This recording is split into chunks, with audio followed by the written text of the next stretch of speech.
ഇന്ന് രാവിലെ മുറ്റത്തേക്ക് ഇറങ്ങുമ്പോഴേ കാണുന്നത് സങ്കടകരമായിട്ടുള്ള കാഴ്ചയാണ് കേട്ടോ. നമ്മുടെ വാഴയെല്ലാം മറിഞ്ഞു പോയിട്ടുണ്ടായിരുന്നേ. അതും കൂടുതലും കൊലച്ച വാഴയാണ് എല്ലാം മറിഞ്ഞു പോയത്. ഇപ്പം നമ്മൾ കുറച്ച് അധികം വാഴയൊക്കെ വെച്ചിട്ടുണ്ടായിരുന്നു, എല്ലാം നാശമായി. ഇന്നലത്തെ കാറ്റും മഴയും അത്ര ശക്തമായിട്ടുള്ളതായിരുന്നു. അപ്പം നമ്മൾ ഈ കാറ്റും മഴയൊക്കെ പ്രതീക്ഷിച്ചിട്ട് വാഴയ്ക്ക് താങ്ങൊക്കെ കൊടുത്തിട്ടുണ്ടായിരുന്നു കേട്ടോ. പക്ഷെ ഒരു രക്ഷയുണ്ടായില്ല. അപ്പം ഈ കാറ്റും മഴയിലും ഒത്തിരി നാശനഷ്ടങ്ങൾ എല്ലായിടത്തും ഉണ്ടായിട്ടുണ്ടെന്നറിയാം. മരങ്ങളൊക്കെ വീടിൻ്റെ മുകളിലേക്കൊക്കെ വീഴുകയും അങ്ങനെയുള്ള ഒത്തിരി ആപത്തുകളൊക്കെ സംഭവിച്ചിട്ടുണ്ട്.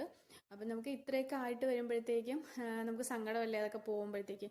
നമുക്ക് പലതും നമുക്ക് എടുക്കാൻ പാകമായിട്ടുണ്ടായിരുന്നില്ല, എങ്കിലും പറ്റുന്നതൊക്കെ വെട്ടിയെടുത്തിട്ടുണ്ട്. അപ്പം ഇതെല്ലാം നമുക്ക് കൊലയുടെ അവിടെ വെച്ചിട്ട് ഒടിഞ്ഞു പോയിരിക്കും കേട്ടോ. നമുക്ക് തോന്നും പോയിട്ടില്ല എന്ന് വിചാരിച്ച് വന്നതാണ്, പക്ഷെ അതിൻ്റെ എല്ലാം കൊലയുടെ അവിടെ വെച്ച് ഒടിഞ്ഞു പോയിരിക്കും കേട്ടോ.